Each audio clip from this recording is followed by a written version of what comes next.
Now back to the VMS, we need to enable the video processing. Click Toolbar, Configure, and then choose Video Process.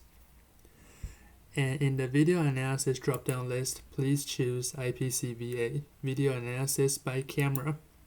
Then tick the checkbox for Camera 3, which is the PVO 8800 we just added.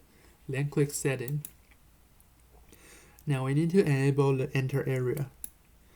And you can click the arrow button here to access the advanced settings such as triggering I/O output and sending email alerts and popping up camera's live view. And if you wish to record video when the event occurs, please make sure that you enable record here. And if you wish to mark the detected objects in the live view, you can enable live draw rectangle here in the bottom. And then click OK to save. And then click OK again. Now we have finished setting up the AI video analysis on both the camera and the VMS. Let's take a look at what the live view looks like in the real-world application.